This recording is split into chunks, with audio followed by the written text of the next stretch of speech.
Assalamualaikum warahmatullahi wabarakatuh.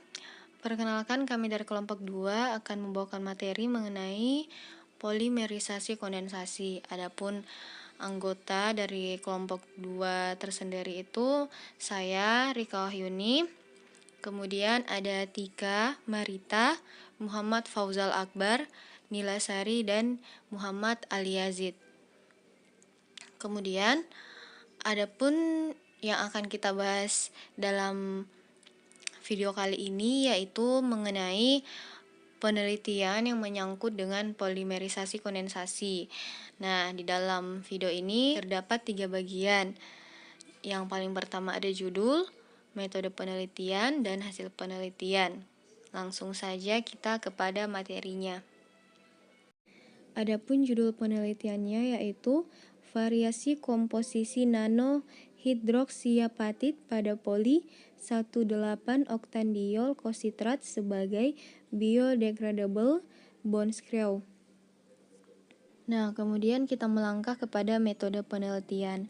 Adapun alat dan bahan yang kita gunakan, bahannya sendiri itu kita gunakan 1,8-oktandiol 98% dari sigma aldrich, ada asam nitrat 99,5%, hidroksiapatid, kemudian ada etanol 99,99%, ada SBF pH 7,4 dalam 37 derajat Celcius, larutan buffer pH 7, puslit. Alat yang digunakan dalam penelitiannya ini sendiri kita gunakan FTIR, Spektrum 1 Perrin Elmar, instrumen untuk uji gugus fungsi. Ada autograf untuk uji kuat tekan dan EDAX Ametek Material Analysis Division untuk uji degradasi komposisi unsur komposit POCHA. Baik, selanjutnya prosedur kerja. Nah, sebanyak 0,05 mol 1,8 oktanediol dan 0,05 mol asam sitrat ditambahkan ke dalam 100 ml labu leher 3 yang dialirkan gas nitrogen secara konstan. Campuran dicairkan di bawah pengadukan yang kuat pada suhu 160-165 derajat Celcius. Nah, setelah mencair, campuran dipolimerisasi pada suhu 140 derajat Celcius selama 1 jam untuk membuat prapolimer POC. Prapolimer POC diaduk dengan variasi komposisi nanohidroksiapatid untuk mendapatkan komposit dari 62, 65, 68, dan 71 Wt persen berat Ha. Setelah terbentuk, kemudian komposit dicetak ke dalam teflon dishes yang telah dipanaskan hingga 80 derajat Celcius. Campuran POCHA diaduk sampai menjadi seperti tanah liat. Proses ini umumnya membutuhkan waktu kurang lebih 1 jam tergantung pada jumlah variasi massa Ha dalam campuran. Kemudian, campuran komposit tersebut dimasukkan ke dalam cetakan teflon dishes sesuai kebutuhan penguji sampel mekanik. Komposit POCHA dalam cetakan diberi perlakuan post polymerization pada suhu 80 derajat Celcius selama 3 hari. Dilanjutkan dengan 120 derajat Celcius di bawah tekanan vakum selama 24 jam. Nah, adapun prosedur kerjanya dalam bentuk diagram alir bisa dilihat pada slide.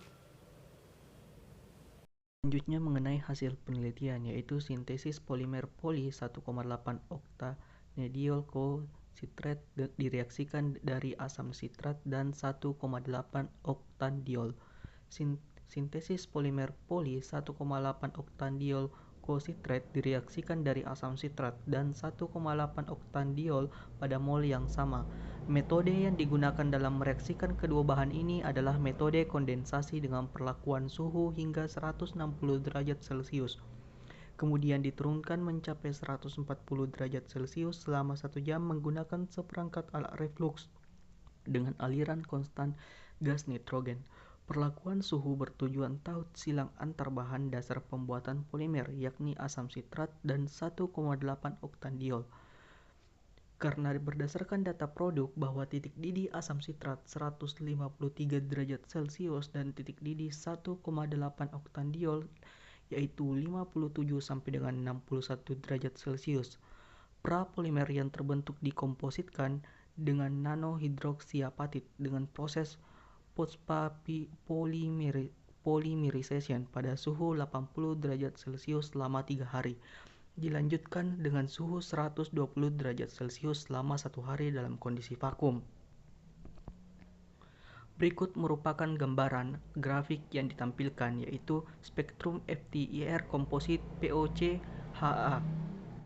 Baik, saya akan melanjutkan materi selanjutnya, yaitu berdasarkan hasil spektroskopi sampel prapolimer POC diperoleh puncak serapan baru pada bilangan gelombang 1731 cm/-1. Serapan baru tersebut merupakan intensitas gugus fungsi CO stretch atau ikatan ester, hasil taut silang dari reaksi antara asam sitrat 1,8 oktanediol akibat reaksi kimia. Terjadi taut silang antara asam sitrat dan 1,8 oktanediol dibuktikan dengan pelebaran serapan pada bilangan gelombang 1565 cm/-1 yang merupakan intensitas dari OH stretch dari kelompok hidroksil. Pada intensitas tersebut terjadi ikatan hidrogen, di mana ikatan ini akan mempengaruhi sifat mekanik dan laju degradasi dari sampel. Terbentuknya gugus baru pada bilangan gelombang 1371 cm/-1 dan pelebaran puncak gugus OH pada bilangan gelombang 3565 cm/-1. Sesuai dengan teori yang menyatakan bahwa indikasi keberhasilan proses polimerisasi dan terbentuk formasi gugus poliester terjadi pada Fick 1724 cm dan 3475 cm/-1. Adapun proses mekanisme reaksinya dapat dilihat pada slide.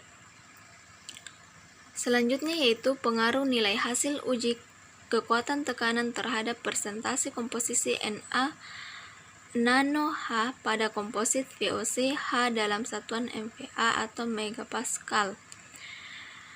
Pengukuran kekuatan tekan sampel dimasukkan untuk mengetahui kemampuan sampel dalam menahan beban yang diberikan hingga patah.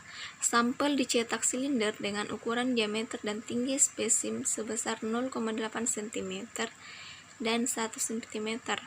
Adapun tabel grafik yang diperoleh terlihat pada slide. Itulah materi saya kembalikan kepada pemateri selanjutnya. Ya, terima kasih. Saya akan melanjutkan pemaparan sebelumnya, di mana di sini saya akan menjelaskan tentang hasil uji kuat tekanan menunjukkan nilai kuat tekanan tertinggi mencapai 9,56 MPa oleh sampel POC 68HA. Sedangkan nilai kuat tekanan terendah pada sampel POC 71HA sebesar 3,64 MPa. Serta pada sampel POC 65HA dan POC 68HA berturut-turut memiliki nilai kuat tekanan sebesar 8,75 MPa dan 9,56 MPa. Gambar 4 menghasilkan nilai yang fluktuatif menurut penelitian bahwa penambahan komposisi hidroksiapatit akan meningkatkan sifat mekanik kuat tekanan material. Nilai uji kuat tekanan yang fluktuatif ini bisa saja terjadi disebabkan yang pertama itu biokomposit POCHA memiliki presentase komposisi hidroksiapatit yang lebih tinggi dibandingkan dengan polimer POC. Adapun hidroksiapatit yang memiliki sifat brittle. Yang kedua itu interaksi antar muka antara matriks dan filter, yaitu VOC dan hidroksiapatit. Hal ini dimungkinkan karena peningkatan komposisi hidroksiapatit namun tidak diiringi dengan peningkatan interaksi antara matriks POC dan filter HA. Berkurangnya interaksi tersebut disebabkan komposisi hidroksiapatit sebagai filter yang terlalu banyak sehingga ketidakmampuan terikatnya filter secara fisik terhadap matriks. Pada slide selanjutnya, perbandingan pengaruh uji degradasi terhadap komposisi unsur komposit POC HA pada sebelum dan sesudah proses deklarasi. Proses deklarasi dilakukan dengan cara sampel inkubasi dalam cairan simulatif body fluid atau disingkat dengan SBF pada pH 7,4 yang ditunjukkan pada tabel berikut. Silahkan diperhatikan tabel di bawah ini. Baik, di sini saya akan menjelaskan lebih lanjut pemaparan dari pemateri sebelumnya mengenai metode penelitian yang digunakan. Nah, pada slide sebelumnya telah diberikan sebuah tabel. Nah, tabel di atas mengindikasikan bahwa telah terjadi penurunan berat dari komposisi komposit. Hidroksiapatit tidak mengalami degradasi, tetapi terdapat perubahan perbandingan Ca/P pada sampel sebelum uji biodegradabilitas sebesar 1,55 mendekati literatur yakni 1,67 dan perbandingan Ca/P setelah uji biodegradabilitas sebesar 1,48. Hal ini akibat pengaruh konsentrasi kandungan ion-ion Pb5+, magnesium 2+, dan kalium+, dan juga natrium+, selama proses perendaman terhadap kadar Ca dan P. Unsur lain yang berkurang yakni pada unsur C atau unsur karbon, di mana unsur ini merupakan salah satu unsur yang terkandung dalam polimer POC. Nampak terjadi degradasi. Penurunan sebesar 5,95% dikarenakan terputusnya ikatan C dan X akibat bereaksi dengan SBF. Namun pada unsur O dan P semakin meningkat. Hal ini merupakan bukti kebioaktifan material karena unsur O dimungkinkan bereaksi dalam proses pembentukan apatit pada material yang direndam dalam larutan SBF. Nah, untuk kesimpulannya, berdasarkan penelusuran literatur tersebut, dapat disimpulkan bahwa penelitian dan analisis melalui uji gugus fungsi, uji kuat tekanan, dan uji degradasi komposit POC nano HA diperoleh hasil sampel terbaik pada sampel POC 62 HA karena memiliki interaksi matriks dengan filter tinggi. Sehingga dapat disimpulkan bahwa bond screw dari komposit POC nano HA memiliki pengaruh pada sifat mekanik dan degradasi yang lebih baik dibandingkan dengan bond screw berbasis logam.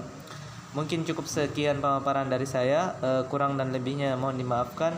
Saya ucapkan terima kasih kepada audiens dan pengamat. Saya akhir dari ucapan billahi taufiq wal hidayah. Assalamualaikum warahmatullahi wabarakatuh.